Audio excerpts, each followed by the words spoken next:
Les mercredis passés, nous avons introduit notre étude de la première épître de Paul à Timothée, que nous avons intitulée « La lettre d'un père à son fils ».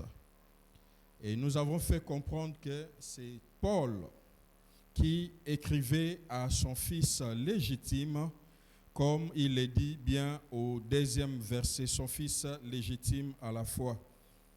Cette lettre a été adressée à Timothée, certes, mais aujourd'hui, c'est une lettre qui te concerne et qui me concerne. Et c'est comme ça que je dis, il faut la considérer comme la lettre que ton Père céleste t'écrit.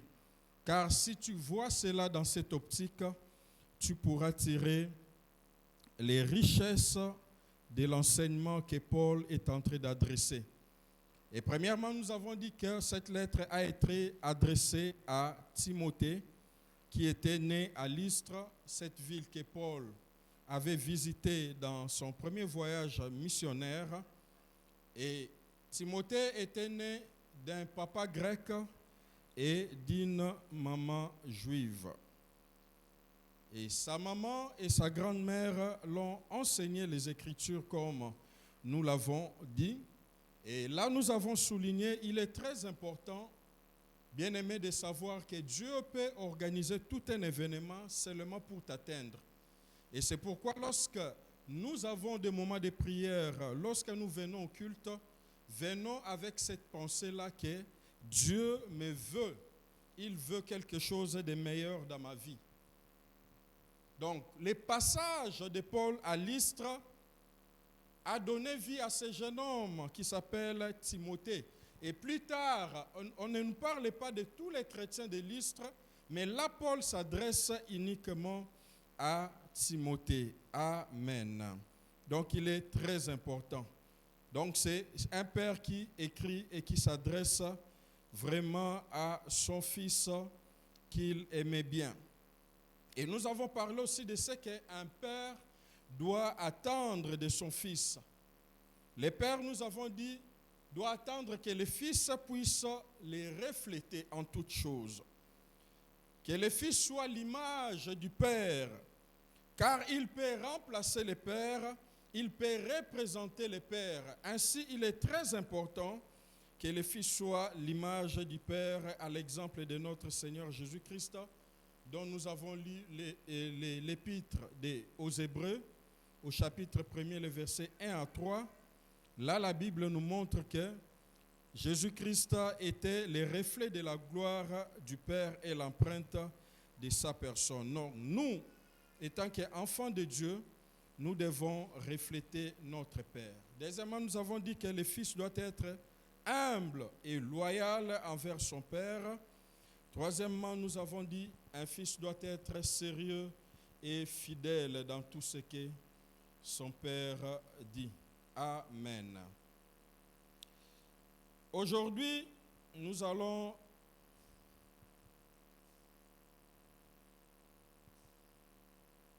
entamer un peu le contenu de notre enseignement à partir du premier chapitre.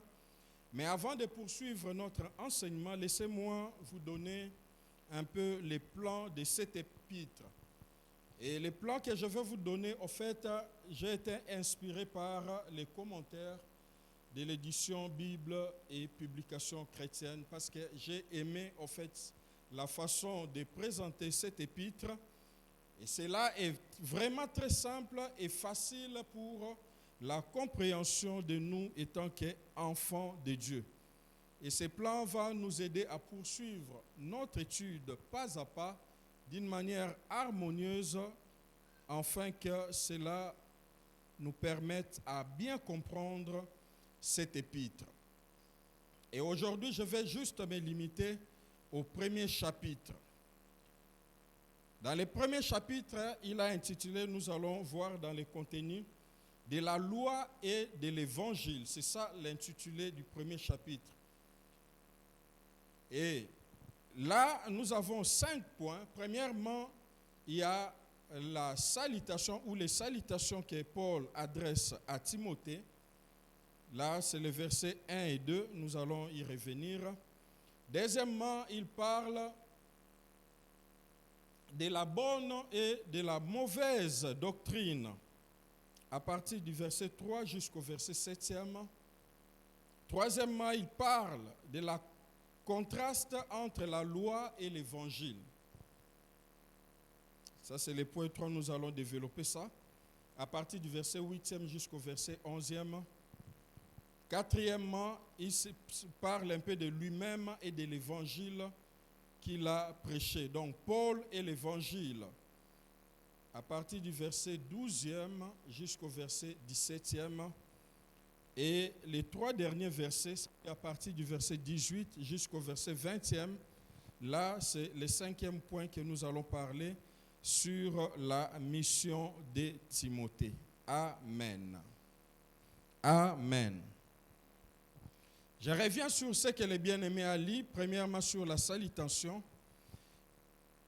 La Bible en dit, Paul, apôtre de Jésus-Christ, par ordre de notre Dieu,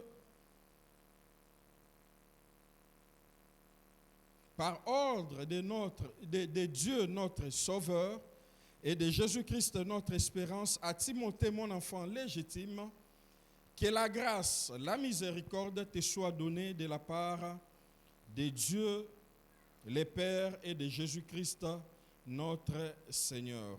Amen. Amen. Et comme vous pouvez le remarquer, pratiquement, dans plusieurs de ces épîtres, Paul commence toujours à se présenter. Bien des fois, il se présente comme serviteur de Dieu, comme apôtre. Donc, par là, Paul commence par exprimer l'autorité que non pas l'homme, que non pas une église, non pas une congrégation, mais que l'autorité que Dieu lui-même, le Seigneur Jésus-Christ, lui a conféré. Le ministère que Paul a reçu, il ne l'a pas reçu d'un homme. Et lui-même a cette certitude-là. Il a confiance en ce que Dieu a mis en lui. Et lorsqu'il se présente comme tel, avec la charge que Dieu lui a confiée. Déjà là, nous pouvons tirer une leçon spirituelle très importante. C'est-à-dire, il faut faire confiance en Dieu en qui vous avez cru. Amen. Et faire confiance aux dons de Dieu, lesquels dons Dieu a placés en vous. Bien-aimés, vous savez, si vous faites confiance en cela, vous ne serez pas complexés et vous n'aurez pas, entre guillemets, peur des hommes. Amen. Parce que vous êtes certains de ce que Dieu a mis en vous. Ce que Dieu a mis en moi, il ne l'a pas mis dans mon frère Prince. Ce que Dieu a mis dans mon frère Prince, il ne l'a pas mis en moi.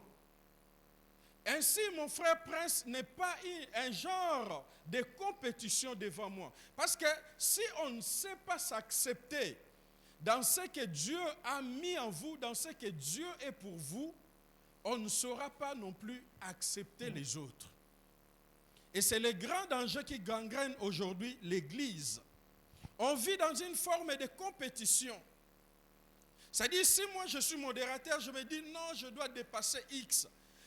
X, Dieu a fait ce qu'il a fait en lui. Y, Dieu a fait ce qu'il a fait en lui. Et vous devez vous accepter comme ça. Amen. Ainsi, moi, personnellement, il n'y a aucun prédicateur qui me fait peur. Non pas parce que je suis plus qu'un prédicateur, parce que moi, je m'accepte tel que Dieu me veut. Amen. Et tel que Dieu m'utilise. Donc, je ne suis pas complexé envers une autre personne, parce que je sais ce que Dieu fait en lui, il ne le fait pas en moi, et ce que Dieu fait en moi, il ne le fait pas en lui. Et c'est ça, au fait, la force du corps. C'est ce que Paul est en train de nous dire dans son épître aux Corinthiens. C'est-à-dire, si je suis un bras, je ne ferai pas ce que la jambe fait. Et ce que la jambe fait, mes oreilles ne le feront pas non plus. Donc, les oreilles sont ce qu'ils sont, les jambes sont ce qu'ils sont, les yeux sont ce qu'ils sont, et tout ça mis ensemble, ça fait quoi? L'harmonie du corps. Amen. Et il est très important, bien-aimé, de s'accepter soi-même tel que Dieu a voulu que vous puissiez être. Il ne faut pas envier ceux qui sont grands détails. Soyez contents de ce que Dieu est pour vous et de ce que Dieu a fait pour vous. Et ainsi, vous saurez vous présenter avec cette identité. Amen. Donc Paul n'était pas complexé à Pierre, à Jean, aux autres apôtres, non, qui ont vécu aux côtés du Seigneur. Mais lui avait la certitude qu'il recevait son ministère de la part du Père. Amen. Les autres ont vécu avec Christ de son vivant comme ça. Mais lui avait un autre entendement de Christ. Il connaissait Christ comme étant le Seigneur glorifié. Amen. Les autres apôtres connaissaient Christ comme étant un ami avec qui ils ont vécu ensemble. Les visibles comme ça. Mais lui avait la connaissance de Christ glorifié, assis à la droite du Père. Amen. Et c'est ce qui faisait que cela puisse imprégner en lui un caractère très particulier de son apostolat. Et il n'était pas intimidé par ceux qui l'ont précédé.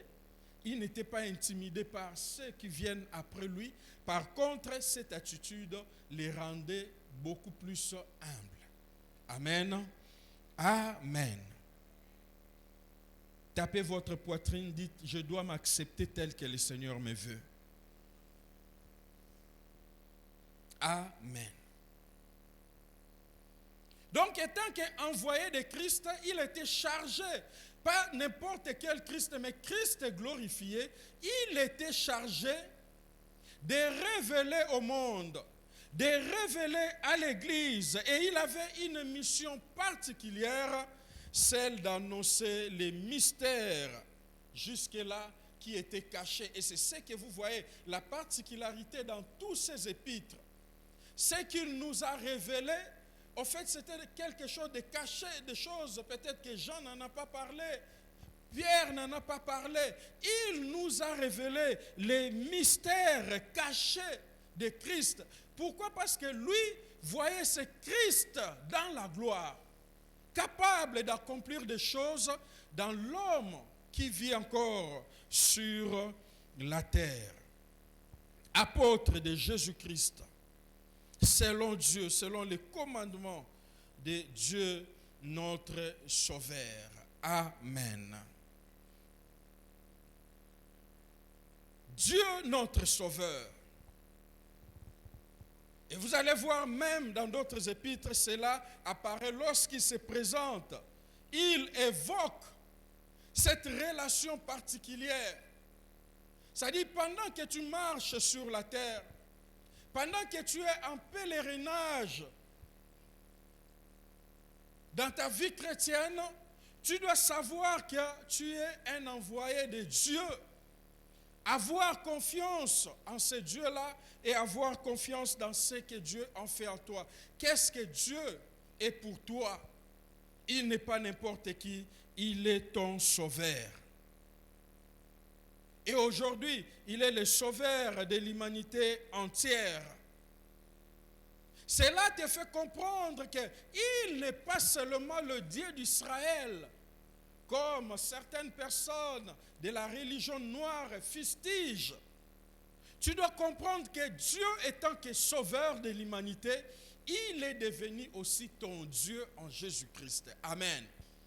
Si hier, il était exclusivement le Dieu de ce peuple-là, d'Israël, mais étant que sauveur de l'humanité, il est devenu aussi ton Dieu. Amen. En Jésus-Christ, celui qui a créé toutes choses, il est devenu aussi ton Dieu. Tu dois être fier de ce Dieu-là. Tu ne dois pas être sans mots devant les gens qui te fustigent. Non, Azanzamba Mindele, Azanzamba Israël. Tu dois comprendre qu'en Jésus-Christ, il est devenu ton Dieu. Et Paul avait cette certitude-là. Oui, j'ai fait du mal à l'Église, j'ai persécuté l'Église, mais je ne savais pas que celui-là qui a envoyé son Fils, si moi, comme moi j'ai accepté son Fils, il est aussi devenu mon sauveur. C'est-à-dire la délivrance, les saluts promis à Israël, toutes les promesses faites à Israël sont devenues miennes aussi en Jésus-Christ. Amen. Amen. Et son désir, lorsque vous lisez au chapitre 2, le verset 4, c'est que tous les hommes soient sauvés et parviennent à la connaissance de la vérité. Amen. Donc par la venue de Jésus-Christ sur la terre, par son œuvre expiatoire, cette œuvre de la croix a la capacité de sauver tout le monde, juifs, grecs, païens, noirs, blancs, esclaves ou libres, riches ou pauvres. Celui qui met sa foi dans l'œuvre accomplie par ce Seigneur-là, celui-là est sauvé. Amen. Amen. Donc, les désirs de Dieu que Paul, lorsqu'il transmettait ses salutations à Timothée, il voulait que Timothée puisse comprendre que tous les hommes peuvent bénéficier du salut de Dieu par la foi en l'œuvre rédemptrice de Christ. Amen. C'est ce caractère de Dieu que Timothée, le destinataire de cette lettre, devait retenir. Parce que s'il retient cela, que moi, Paul, je suis non pas apôtre des hommes, mais de celui qui a envoyé son Fils pour le salut de l'humanité, cela pouvait bien le permettre à servir les âmes et à bien servir son Seigneur dans l'Église avec un cœur ouvert. Timothée, tu dois comprendre que le salut n'a pas été réservé seulement aux Juifs, toi qui as un père grec. C'est-à-dire même les Grecs peuvent jouir aussi de ce salut s'ils mettent leur foi en Jésus-Christ, à l'œuvre accomplie par Jésus-Christ à la croix. Amen. Cela est très important. Et il ne s'empêche pas pour faire comprendre à Timothée que moi, Paul, je suis apôtre de Jésus-Christ. Non pas par l'ordre des hommes, mais par l'ordre de Dieu, notre Sauveur. C'est cet ordre, par son commandement, c'est lui qui a ordonné que je puisse être ce que je suis. Je suis fier de cela. Et il a fait au travers de Jésus-Christ. Jésus-Christ qui est notre espérance. Amen. Amen. Donc si Dieu est le seul moyen du salut pour toute l'humanité, Christ est le seul ou la seule espérance pour le croyant. Notre espérance doit être fondée sur Jésus-Christ. Donc au travers déjà de la salutation que Paul adresse à Timothée, il est en train de communiquer à Timothée qu'il appelle bien son enfant légitime, son enfant dans la foi. Il lui communique, il est en train d'interpeller Timothée et il est en train de le remettre à l'ordre. Que même là où tu seras en train de servir Dieu, même là où tu seras en train de vivre ta vie chrétienne, tu dois savoir que cette vie, tu ne l'as pas reçue des hommes. C'est une vie que tu as reçue de Dieu, ton Sauveur, et de Jésus-Christ, ton espérance. Tu dois bien retenir cela, que tu as une identité particulière, que toi-même tu es un homme particulier, tu es une femme particulière. Tu ne dois pas tomber dans les discussions inutiles, tu ne dois pas tomber dans les comparaisons inutiles. Tu ne dois pas tomber dans la recherche des positionnements inutiles. Tu es une œuvre merveilleuse de Dieu. Tu es très particulier. Amen. Et pour terminer aujourd'hui, il lui souhaite quelque chose de très important que j'aimerais que nous puissions lire cela.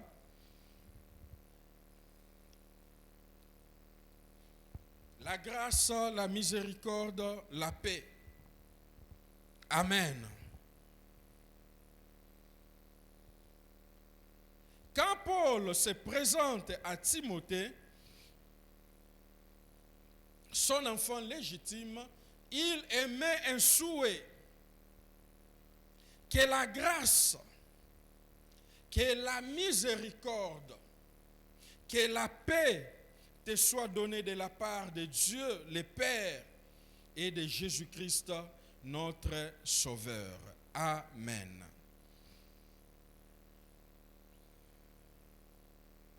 Mon enfant légitime, mon fils légitime dans la foi, j'ai un souhait pour toi. J'ai des déclarations à faire sur ta personne. Je te souhaite la grâce. Je te souhaite la miséricorde. Je te souhaite la paix. Non pas de la part des hommes. Non pas de la part de tes parents.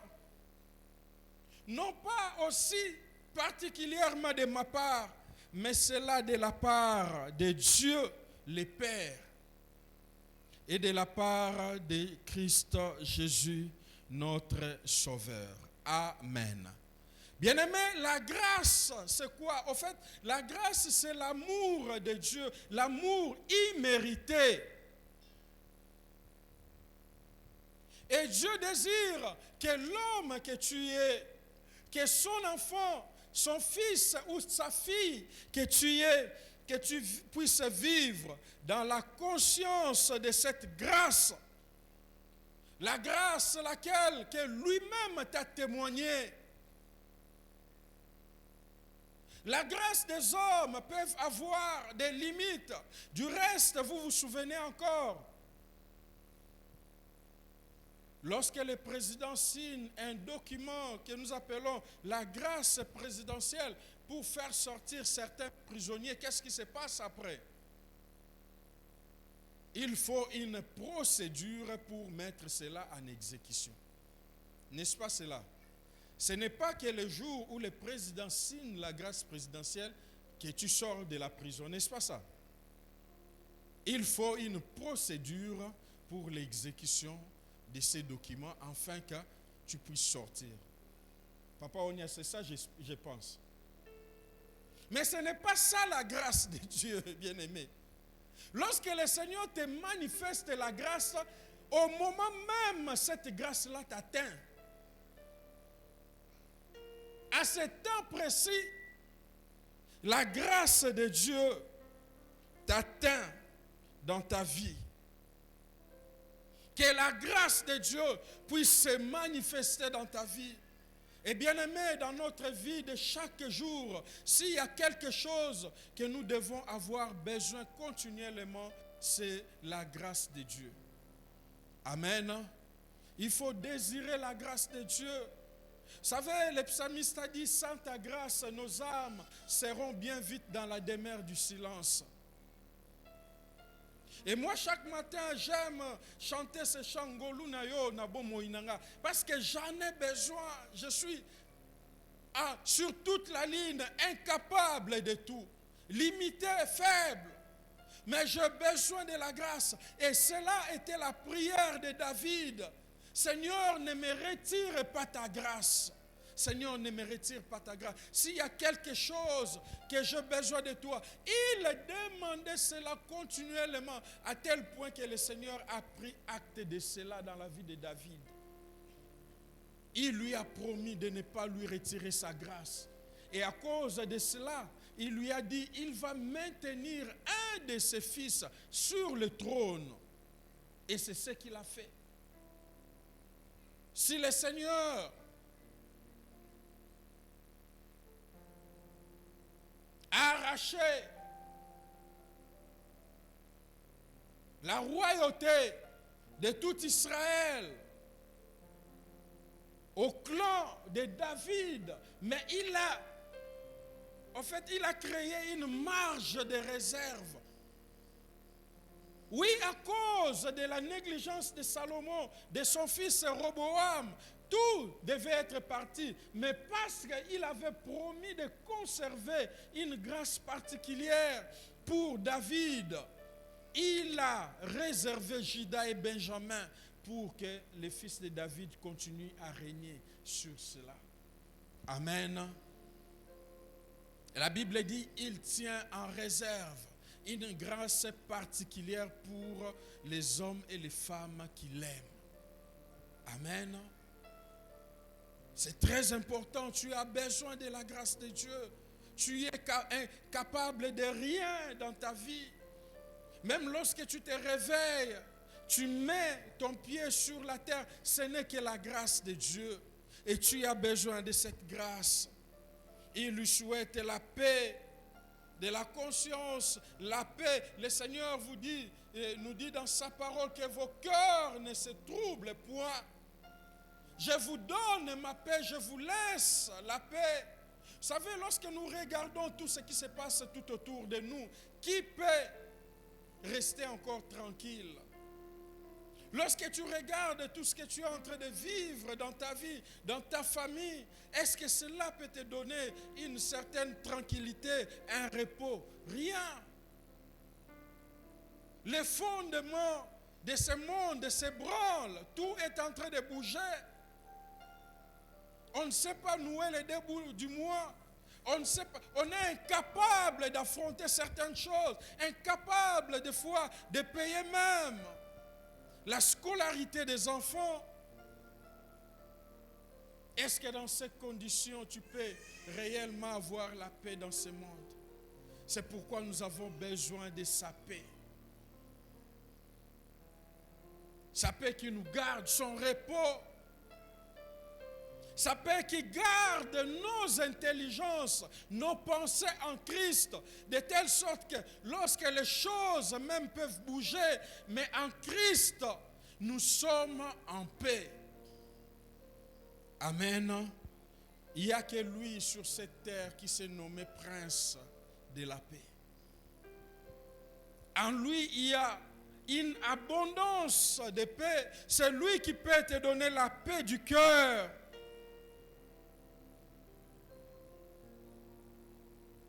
Et la tranquillité dans ta vie, même dans tes pensées. C'est lui qui a fait que tu puisses faire la paix avec les pères par son œuvre. Et c'est lui qui peut te maintenir même en paix avec tes frères et sœurs, tes amis, tes collègues et connaissances, ton patron, alors qu'ils sont insupportables. Insupportables. Vous savez, des fois, on peut te poser la question, comment est-ce que Bozalarana Moutouana Aza insupportable. Mais c'est la paix. Moi, je me souviens une fois à Kindu. Il y avait un ami qu'on avait envoyé là qui était informaticien aussi. Mais il est venu avec, et il était imbu de lui-même, très orgueilleux. Voulait montrer à tout le monde qu'il est au-dessus de tout, alors que nous, on avait déjà vécu cela, déjà beaucoup de mois avec les amis qui étaient là dans le site, ils connaissaient nos capacités. Maintenant, quand il le voit, il le compare avec moi, mais il se pose la question, mais Luc, comment tu es tranquille par rapport à tout ce qu'il est en train de faire? Je leur dis, je ne sais pas. Je le supporte, je ne sais pas pourquoi. Et jusqu'à ce qu'il lui-même m'a découvert et il a commencé à me respecter.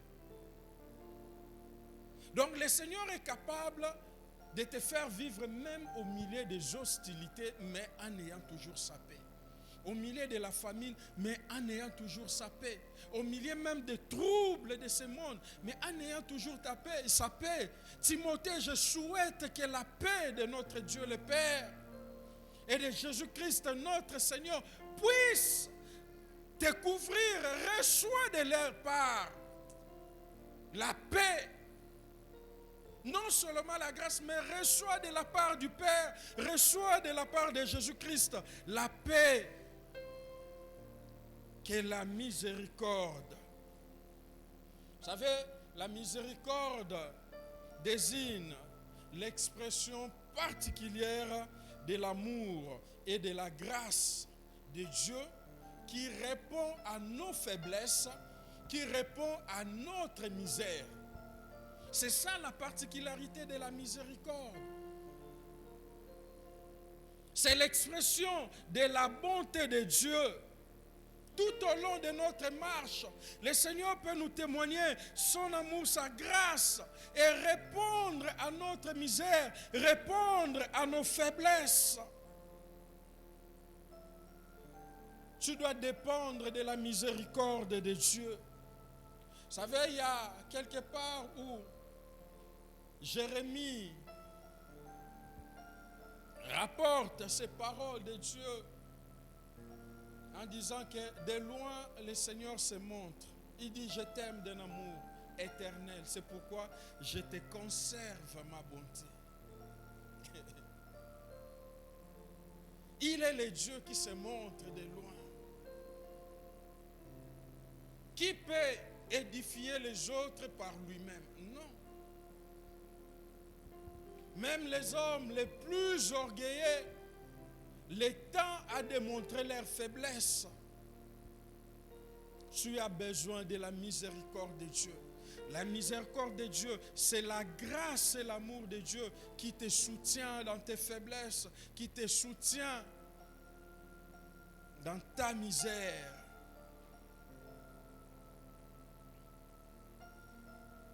Et il n'est pas seulement notre espérance, mais il est le Dieu qui te donne sa paix.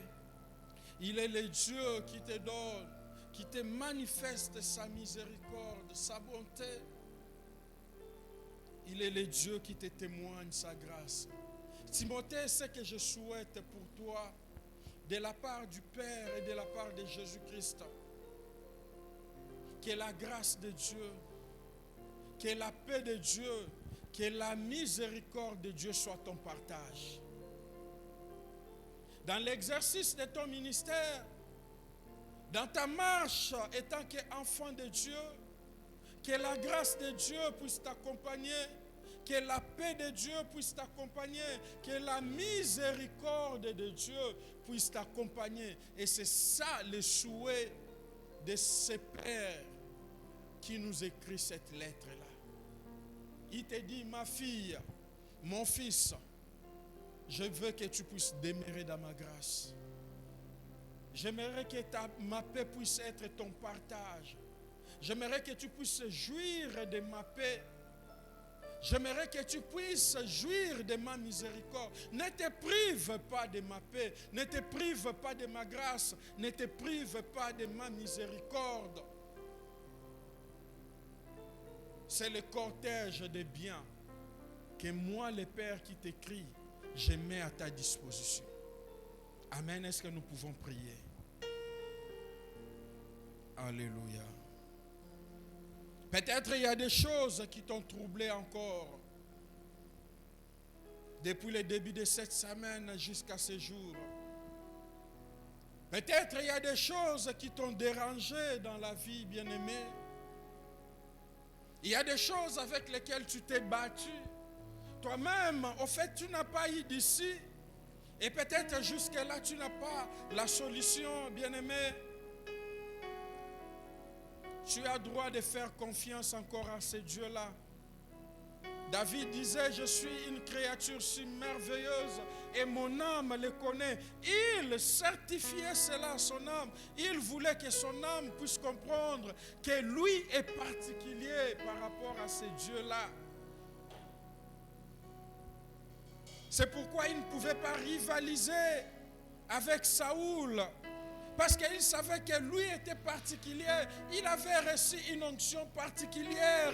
Saoul pouvait faire tout ce qu'il pouvait. Saoul pouvait le pourchasser. Mais il savait que lui était particulier, même quand ses collaborateurs pouvaient dire, voilà l'occasion, tu peux achever Saoul. Il disait, non, je ne peux pas toucher à cet homme, il est loin de Dieu. Dieu n'a qu'à finir avec lui. Tu es une créature si merveilleuse. Tu as une identité particulière, bien-aimé. Tu es particulier de la part de Dieu. Et sur toi repose la grâce de Dieu. Sur toi repose la paix de Dieu. Sur toi repose la miséricorde de Dieu. Est-ce que tu peux élever ta voix pour prier pendant un moment?